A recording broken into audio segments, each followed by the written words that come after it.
항상 한국을 증오해왔던 한 일본 여성이 있습니다. 그녀는 김치도 독도도 모두 일본의 것이라고 생각해왔는데요. 그런 그녀가 자신의 생각이 완전히 틀렸다는 것을 깨닫고 한국에 대해 서서히 인식을 바꾸게 된 충격적인 계기가 있다고 합니다. 과연 그녀에게 무슨 일이 있었던 걸까요?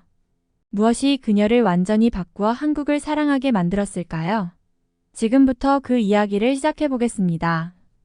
안녕하세요. 저는 21살 사토 유키코예요. 고등학교를 졸업하고 아직 정식 직장을 구하지 못해서 레스토랑 아르바이트를 하며 하루하루 살아가고 있죠. 제 인생이 그리 순탄치만은 않았어요. 그 이야기를 들려드릴게요. 제 방은 좁지만 깔끔해요. 벽에는 제가 그린 수채화 몇 점이 걸려 있는데 모두 일본의 전통적인 모습을 담고 있어요. 그림 속 풍경들을 보면 마음이 편안해지거든요. 하지만 이 그림들 속에 숨겨진 제 복잡한 마음을 아는 사람은 없을 거예요. 사실 제 어머니는 한국인이에요. 아버지와 결혼하고 일본에 오셨죠. 처음에는 행복했지만 우리 가족의 행복은 오래가지 못했어요. 어머니는 점점 가정에 무관심해지셨고 자주 밖으로 나가 돌아오지 않으셨어요. 어머니의 눈에는 항상 슬픔이 깃들어 있었고 우리와 대화를 나누는 일도 거의 없었죠. 어린 나이에 그런 어머니를 보며 저는 많이 혼란스러웠어요. 아버지는 어머니의 냉담한 태도에 깊은 상처를 받으셨나 봐요. 처음에는 어머니를 이해하려고 노력하셨지만 시간이 지날수록 분노와 원망이 커져갔어요. 결국 아버지는 어머니를 증오하게 되셨고 그 증오는 어머니의 출신국인 한국에 대한 혐오로 이어졌죠. 한국 놈들이 우리 문화를 훔쳐갔어. 김치도 독도도 다 그놈들이 빼앗아 간 거라고. 술에 취한 아버지가 고함을 지르며 집안을 헤집고 다니는 모습이 아직도 선명히 기억나요. 아버지는 한국에 대한 증오를 넘어 극단적인 일본 우월주의자가 되어갔어요. 집안 곳곳에는 일본 전통 물건들로 가득 찼고 가족에게 한국적인 것은 일절 용납하지 않으셨죠. 아버지의 폭력은 주로 술에 취했을 때 일어났어요. 작은 일에도 화를 내며 우리에게 손찌검을 하셨죠. 오빠와 저는 아버지의 폭력을 피해 작은 벽장 속에 숨어 떨곤 했어요. 이런 환경에서 자란 저는 자연스럽게 한국에 대해 부정적인 인식을 갖게 됐어요. 한국인 어머니를 가진 제 정체성에 대해 혼란스러웠고 때로는 부끄럽기도 했죠. 학교에서도 어머니가 한국인이라는 사실을 숨겼고 한국과 관련된 모든 것을 피하려고 노력했어요. 제 방 한구석에는 작은 상자가 있어요. 그 안에는 어머니가 물려주신 몇 안 되는 물건들이 들어있죠. 한글로 쓰인 편지, 낡은 사진 한 장, 그리고 작은 한복 인형이에요. 가끔 그 상자를 열어보지만 곧바로 닫아버리고 말아요. 그 물건들은 제게 너무나 복잡한 감정을 불러일으키거든요. 제 인생에서 유일한 위안은 오빠 켄지예요. 오빠는 저보다 6살 위인데 어릴 때부터 저를 보호하는 걸 자신의 의무로 여겼어요. 아버지가 술에 취해 폭력을 휘두를 때면 오빠는 항상 저를 감싸 안고 방으로 피신시켰죠. 괜찮아, 유키코. 오빠가 지켜줄게. 오빠의 따뜻한 말은 제게 정말 큰 위로가 되었어요. 오빠는 공부도 정말 잘했어요. 우리 집 형편이 어려웠지만 오빠는 꿋꿋이 자신의 길을 걸어갔죠.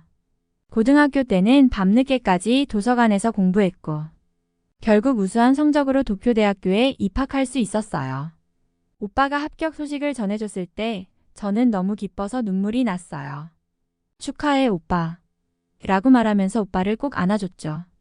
오빠의 성공은 우리 가족 관계에 변화를 가져왔어요. 아버지는 오빠가 명문대에 입학하자 갑자기 태도를 바꾸셨거든요. 오빠에게 용돈을 넉넉히 주기 시작하셨고 주말마다 찾아오는 오빠를 반갑게 맞이하셨어요. 우리 아들 앞으로 대기업 취직해서 아버지 잘 모셔야 해. 아버지는 오빠에게 자주 이런 말씀을 하셨죠. 하지만 저에 대한 부모님의 태도는 여전히 냉담했어요. 아버지는 저를 볼 때마다 한숨을 쉬셨고 어머니는 여전히 무관심하셨죠. 이런 상황이 너무 서럽고 부당하다고 느꼈지만 저는 겉으로 내색하지 않았어요. 오히려 이를 갈고 학교를 졸업하자마자 아르바이트를 하기로 마음먹었죠. 하루빨리 지긋지긋한 집에서 나가 혼자 살고 싶었거든요. 비록 아르바이트지만 직장 생활은 제게 새로운 세계를 열어주었어요. 다양한 배경을 가진 친구들을 만났고 열심히 일해서 돈을 번다는 사실이 너무 뿌듯했어요. 오빠는 대학을 졸업하고 대기업에 취직했어요. 오빠의 성공은 우리 가족에게 큰 자부심이 되었죠. 아버지는 오빠를 정말 자랑스러워하셨고 주변 사람들에게 아들 자랑을 늘어놓곤 하셨어요. 우리 켄지 이제 대기업 다니는구만. 역시 내 아들이야. 라고 말씀하시는 아버지의 목소리에서 자부심이 넘쳤어요. 오빠의 취직은 우리 가족 관계에 또 다른 변화를 가져왔어요.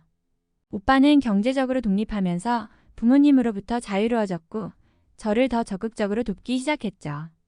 오빠는 제 독립을 도와주겠다고 제안했지만 저는 고사했어요. 고마워 오빠. 하지만 난 내 힘으로 해낼 거야. 라고 말했죠. 아르바이트를 하면서 힘들었지만 제 의지와 노력으로 해내고 있다는 사실에 자부심을 느꼈어요. 하지만 제 마음속 깊은 곳에는 여전히 채워지지 않는 공허함이 있었어요. 그건 바로 부모님의 사랑과 인정에 대한 갈망이었죠. 특히 어머니에 대한 복잡한 감정은 여전히 해결되지 않은 채로 남아 있었어요. 그러다 제 인생을 바꾸는 만남은 우연히 찾아왔어요. 오빠 켄지의 회사 신년회 자리였죠. 오빠가 저에게 통역 아르바이트를 소개해 주겠다며 행사장으로 데려갔어요. 유키코 이쪽은 우리 회사 해외 영업팀의 김준호 씨야. 준호 씨 이쪽은 내 동생 유키코예요. 오빠의 소개로 만난 김준호 씨는 27살의 한국인 남성이었어요. 준호 씨는 일본어를 정말 유창하게 구사했고 부드러운 미소를 지니고 있었어요. 하지만 그가 한국인이라는 사실을 알자마자 본능적으로 경계심과 거부감이 생겼죠. 안녕하세요, 유키코 씨. 켄지 씨가 동생 얘기를 많이 하더라고요. 준호 씨의 친절한 인사에도 불구하고 저는 차갑게 대응했어요. 안녕하세요. 라는 짧은 인사만 건넨 채 그를 피해 다른 곳으로 자리를 옮겼죠. 그날 이후로 저는 종종 준호 씨를 마주치게 됐어요. 오빠가 저에게 통역 일을 소개해준 덕분에 회사 행사에 자주 참석하게 된 거예요. 매번 준호 씨는 친절하게 대화를 시도했지만 저는 최소한의 예의만 지킬 뿐 그 이상의 관심을 보이지 않았어요. 한 번은 준호 씨가 저에게 이렇게 물었어요. 유키코 씨, 오늘 통역 정말 잘하셨어요. 혹시 한국어는 어디서 배우셨어요? 그 질문에 저는 당황했어요. 사실 어머니로부터 자연스럽게 한국어를 배웠지만 그 사실을 인정하고 싶지 않았거든요. 그냥 혼자 공부했어요. 라고 거짓말을 했죠. 그런데 시간이 지나면서 저도 모르게 준호 씨에 대해 관심을 갖기 시작했어요. 그의 따뜻한 성격과 타인을 배려하는 모습이 제 마음을 조금씩 녹이고 있었던 것 같아요. 한 번은 회식 자리에서 만취한 직원을 준호 씨가 집까지 데려다주는 모습을 봤는데 그때 저는 깊은 인상을 받았어요. 준호 씨, 굳이 그렇게까지 하지 않아도 되는데 제가 말하자 준호 씨는 웃으며 대답했어요. 당연히 해야죠. 우리는 한 팀이니까요. 서로 돕는 게 당연하잖아요. 그의 말에 저는 뭔가 가슴이 따뜻해지는 걸 느꼈어요. 점점 더 준호 씨의 모습에 끌리게 됐어요. 그는 항상 주변 사람들을 배려하고 어려운 일이 있으면 먼저 나서서 도와주곤 했죠. 한 번은 길에서 노인이 무거운 짐을 들고 가는 것을 보고 즉시 달려가 도와주는 모습을 봤어요. 그리고 또 한 번은 회의 중에 실수를 한 후배를 감싸주는 모습도 보았죠. 그런 모습들이 훗날 대부분의 한국인들의 배려심이라는 걸 그 당시에는 몰랐어요. 그렇지만 마음 한구석에서는 부정적인 감정들이 서서히 흐려지기 시작했어요. 동시에 혼란스러운 감정도 함께 왔어요. 지금까지 믿어왔던 것들이 흔들리는 느낌이었거든요. 그러던 어느 날 준호 씨가 저에게 조심스럽게 물었어요. 유키코 씨, 혹시 이번 주말에 시간 있으세요? 같이 커피 한잔 하실래요? 그 순간 가슴이 두근거렸어요. 거절하고 싶은 마음과 수락하고 싶은 마음이 동시에 들었죠. 잠시 망설이다가 결국 네, 좋아요. 라고 대답했어요. 이 만남이 제 인생을 크게 바꿀 거라고는 그때는 전혀 몰랐어요. 한국인 남성과의 데이트, 제가 정말 증오하던 한국에 관한 인식에 어떤 변화가 찾아올지 짐작도 못했죠. 준호 씨와의 첫 데이트는 정말 긴장됐어요. 카페에 앉아 있는데 손에 땀이 날 정도였죠. 하지만 준호 씨의 따뜻한 미소와 부드러운 말투 덕분에 점점 마음이 편해졌어요. 우리는 서로의 취미, 좋아하는 음식, 영화 취향에 대해 이야기를 나눴어요. 놀랍게도 우리의 취향이 꽤 비슷하다는 걸 알게 됐죠. 준호 씨는 한국 문화에 대해서도 이야기해줬어요. 김치를 담그는 방법, 추석에 가족들과 함께 한복을 입고 송편을 만드는 이야기, 한강에서 피크닉을 즐기는 문화 등을 들으며 저도 모르게 흥미를 느꼈어요. 이야기를 들으니 제가 알고 있던 사실과 완전히 달랐어요. 아버지께서 말하신 김치나 독도 또한 모두 한국의 문화임을 확실히 깨달았죠. 준호 씨가 하는 이야기들은 논리정연했기 때문에 아버지의 이야기가 잘못됨을 바로 알 수 있었어요. 그리고 한국 문화가 이렇게 다채롭고 따뜻할 수 있다니 너무나 흥미로웠어요. 시간이 지나면서 준호 씨와 더 자주 만나게 됐어요. 함께 영화를 보고 맛있는 음식을 먹으러 다니고 때로는 그냥 공원을 산책하기도 했죠. 준호 씨의 옆에 있으면 마음이 편안해졌어요. 그의 따뜻함과 배려심은 제 마음의 벽을 조금씩 허물어뜨렸죠. 하지만 동시에 죄책감도 들었어요. 한국인을 좋아하게 된다는 게 마치 아버지를 배신하는 것 같은 기분이 들었거든요. 밤에 혼자 있을 때면 이런 생각들로 괴로웠어요. 내가 지금 잘하고 있는 걸까? 아버지가 알면 어떻게 생각하실까? 그러던 어느 날 준호 씨가 갑자기 제 집에 찾아왔어요. 제가 감기에 걸렸다는 소식을 듣고 약을 가져다 준다고요. 그런데 그때 마침 아버지가 집에 계셨어요. 현관문이 열리고 준호 씨가 저에게 한국말로 인사하며 들어서는 순간 아버지의 표정이 굳어졌어요. 이게 무슨 일이야? 유키코 이자는 누구지? 아버지의 목소리에 분노가 묻어났어요. 제가 대답하기도 전에 아버지는 준호 씨를 향해 소리쳤어요. 한국 놈이지? 어디서 감히 우리 집에 들어와? 아버지는 욕설을 퍼부으며 준호 씨에게 달려들었어요. 저는 놀라서 꼼짝도 못하고 있었죠. 그런데 그때 준호 씨가 아버지의 팔을 잡아 제압하는 거예요. 순식간에 일어난 일이라 저도 어떻게 된 건지 몰랐어요. 진정하세요. 폭력은 해결책이 될 수 없습니다. 준호 씨의 목소리는 차분했어요. 아버지는 준호 씨의 힘에 눌려 움직이지 못하다가 이내 힘이 빠진 듯 주저앉으셨어요. 그 후 준호 씨는 아버지와 이야기를 나누기 시작했어요. 처음에는 아버지가 고개를 저으며 듣지 않으려 하셨지만 준호 씨의 진심 어린 말에 조금씩 마음을 열기 시작하셨어요. 준호 씨는 한일 양국의 역사, 문화적 교류, 그리고 서로를 이해하는 것의 중요성에 대해 차분히 설명했어요. 저희 두 나라는 서로 이해하고 존중해야 할 이웃입니다. 과거의 아픔을 딛고 함께 발전해 나가야 해요. 준호 씨의 말에 아버지는 한동안 말없이 앉아 계셨어요. 그리고 마침내 입을 여셨죠. 내 말을 곰곰이 생각해보마. 그날 이후로 아버지는 준호 씨에 대해 적극적으로 반대하지는 않으셨어요. 저는 준호 씨의 용기와 지혜에 감동했어요.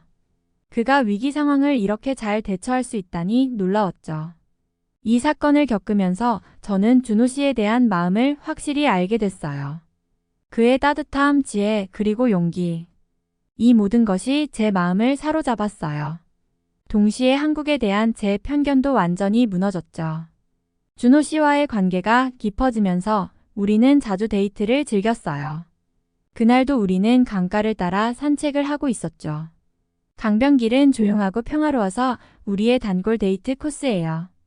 준호 씨는 제게 한국의 아름다운 강변 풍경에 대해 이야기해주고 있었어요. 그런데 갑자기 어디선가 아이의 비명 소리가 들려왔어요. 소리가 들려온 쪽을 보니 사람들이 강가로 몰려들고 있었어요. 순간 가슴이 덜컥 내려앉았죠. 설마 아이가 물에 빠진 건 아닐까? 제가 정신을 차리고 상황을 파악하려 할 때쯤 준호 씨가 이미 강으로 뛰어들고 있었어요. 저는 그제서야 물에 빠진 아이를 발견했어요. 아이는 필사적으로 물 위로 나오려 했지만 강의 수심이 깊어 위험해 보였어요. 준호 씨는 재빠르게 아이에게 다가가 안전하게 끌어안았어요. 그리고 능숙한 동작으로 아이를 데리고 강변으로 헤엄쳐 왔죠. 저는 그 모습을 보며 마음을 졸였어요. 드디어 준호 씨가 아이를 안고 강변에 도착했을 때 저는 안도의 한숨을 내쉬었어요. 아이의 부모님이 달려와 아이를 껴안았어요. 그들의 눈에는 감사의 눈물이 고여 있었죠. 정말 감사합니다. 어떻게 감사의 말씀을 드려야 할지.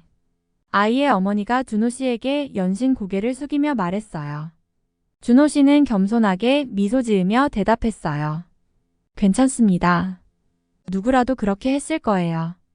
그 순간 저는 준호 씨의 모습에서 뭔가 달라진 것을 느꼈어요. 그의 눈빛, 몸짓, 말투. 모든 것이 평소와는 달랐죠. 마치 훈련받은 군인 같았어요. 준호 씨, 혹시 수영을 전문적으로 배웠어요? 제가 조심스럽게 물었어요. 준호 씨는 잠시 망설이더니 대답했어요. 사실, 제가 한국에서 해병대로 복무했어요. 거기서 수영과 구조훈련을 받았죠. 저는 깜짝 놀랐어요. 준호 씨가 이런 과거를 가지고 있었다니. 아버지를 만났을 때 그의 침착함과 용기가 어디서 나왔는지 이제야 이해가 갔어요. 한국은 남성이라면 모두 국방의 의무를 다한다고 준호 씨가 이야기했어요. 2년 정도의 시간을 나라를 위해 헌신하는 모습이 너무 대단해 보였죠. 오늘 준호 씨 덕분에 한 아이의 생명을 구했어요. 당신은 정말 대단해요. 그 순간 제 마음속에서 뭔가가 확실해졌어요. 한국인이라는 이유로 처음에 준호 씨와 거리를 두었던 제 자신이 부끄러워졌어요. 충동적으로 입을 열었어요. 준호 씨, 저랑 결혼해 주시겠어요? 준호 씨는 놀란 표정을 지었다가 이내 환하게 웃었어요. 유키코 씨, 정말 그래도 될까요? 제가 한국인이라는 게 문제가 되지 않나요? 저는 고개를 저었어요. 전혀요. 준호 씨가 한국인이라는 게 중요한 게 아니에요. 제 편견을 깨고 제 마음을 열게 해줬잖아요. 준호 씨는 제 손을 꼭 잡았어요. 유키코 씨와 함께라면 어떤 어려움도 이겨낼 수 있을 것 같아요. 그렇게 우리는 서로의 마음을 확인했어요. 준호 씨와 약혼을 하고 나서 우리는 큰 결심을 했어요. 바로 한국에 있는 준호 씨의 부모님을 만나러 가기로 한 거죠. 솔직히 말하면 처음에는 엄청 긴장됐어요. 한국어도 서툴고 문화도 잘 모르는데 과연 잘 해낼 수 있을까 걱정이 됐거든요. 인천공항에 도착했을 때 제 마음은 복잡했어요. 설렘과 두려움이 뒤섞인 느낌이었죠. 하지만 준호 씨가 제 손을 꼭 잡아주며 말했어요. 걱정 마요, 유키코. 우리 부모님은 당신을 정말 좋아하실 거예요. 서울로 가는 길에서 본 한국의 풍경은 제가 상상했던 것과는 달랐어요. 현대적인 건물들과 전통적인 건축물들이 조화롭게 어우러져 있었죠. 특히 한강을 지나갈 때는 그 아름다움에 넋을 잃었어요. 와, 정말 아름답네요. 제 말에 준호 씨는 뿌듯해하며 웃었어요. 준호 씨의 부모님 댁은 서울 근교의 조용한 동네에 있었어요. 문을 열고 들어서자 준호 씨의 어머니가 우리를 반갑게 맞아주셨어요. 어서 와요, 유키코. 많이 기다렸어요. 그 따뜻한 미소에 제 긴장이 조금씩 풀렸어요. 집 안으로 들어서자 코를 자극하는 맛있는 냄새가 났어요. 준호 씨의 어머니께서 우리를 위해 정성스럽게 요리를 준비하신 거예요. 상에는 김치, 불고기, 잡채, 된장찌개 등 다양한 한국 음식들이 가득했어요. 어머, 이렇게 많이 준비해 주시다니. 감사합니다. 제가 말씀드리자 어머니는 웃으시며 말씀하셨어요. 괜찮아요. 입맛에 맞았으면 좋겠네요. 음식을 먹으면서 준호 씨의 아버지와 이야기를 나눴어요. 처음에는 어색했지만 아버지께서 일본에 대해 관심이 많으셔서 대화가 수월했어요. 유키코 양, 일본의 전통 축제에 대해 좀 더 자세히 알고 싶은데 이야기해 줄 수 있겠나? 아버지의 질문에 저는 기쁘게 대답했어요. 항상 아버지께는 혼만 나던 지난 날들이 생각나서 울컥하면서도 너무나 행복했어요. 이런 게 말로만 듣던 한국인의 정이라는 걸 새삼 깨달았어요. 다음 날 준호 씨가 저를 한복 가게로 데려갔어요. 유키코, 한복 한번 입어볼래요? 처음에는 어색했지만 거울 속 한복을 입은 제 모습을 보고 놀랐어요. 우아하고 아름다워 보였거든요. 한국의 전통적인 아름다움이 한복에 다 담겨 있었죠. 준호 씨는 감탄하며 말했어요. 정말 아름다워요, 유키코. 그 후 우리는 경복궁을 찾았어요. 웅장한 궁궐을 보며 한국의 역사와 문화에 대해 더 깊이 알게 됐어요. 준호 씨가 설명해주는 조선시대 이야기를 들으며 한국과 일본의 역사가 얼마나 깊게 연결되어 있는지 새삼 깨달았어요. 한국에 머무는 동안 저는 점점 이 나라의 문화와 사람들을 사랑하게 됐어요. 길거리에서 만난 사람들의 친절함, 맛있는 음식들, 전통과 현대가 공존하는 모습. 모든 것이 새롭고 흥미로웠어요. 특히 준호 씨의 가족들과 보낸 시간은 정말 특별했어요. 어머니께서 김치 담그는 법을 가르쳐 주셨는데 그 과정에서 한국 가정의 따뜻함을 느낄 수 있었어요. 한국에서의 시간은 제게 큰 변화를 가져다 줬어요. 한국에 대한 편견은 완전히 사라졌고 대신 이 나라와 문화에 대한 사랑이 자리 잡았어요. 더불어 제 정체성에 대한 혼란도 해소됐죠. 저는 이제 한국과 일본 두 나라의 문화를 모두 가진 특별한 사람이라는 걸 자랑스럽게 여기게 됐어요. 한국을 떠나기 전날 밤 준호 씨의 부모님께서 우리에게 말씀하셨어요. 유키코야, 너를 우리 가족으로 맞이하게 돼서 정말 기쁘구나. 앞으로 준호와 함께 행복한 가정을 꾸리길 바란다. 그 말씀에 저는 눈물이 났어요. 비행기를 타고 일본으로 돌아가는 길, 저는 준호 씨에게 말했어요. 준호 씨 고마워요. 당신 덕분에 제 인생이 이렇게 풍요로워졌어요. 이제 저는 한국이 제 두 번째 고향 같아요. 준호 씨는 제 말에 미소 지으며 대답했어요. 유키코, 당신이 있어 제가 더 행복해요. 우리 함께 양국의 문화를 이어주는 다리가 되어보는 건 어떨까요? 그 말에 저는 고개를 끄덕였어요. 우리의 사랑이 단순히 개인의 이야기를 넘어 두 나라 간의 이해와 화합을 상징하는 것 같아 가슴이 벅차올랐어요. 앞으로 우리가 만들어갈 새로운 가족, 그리고 그 속에서 피어날 사랑과 이해.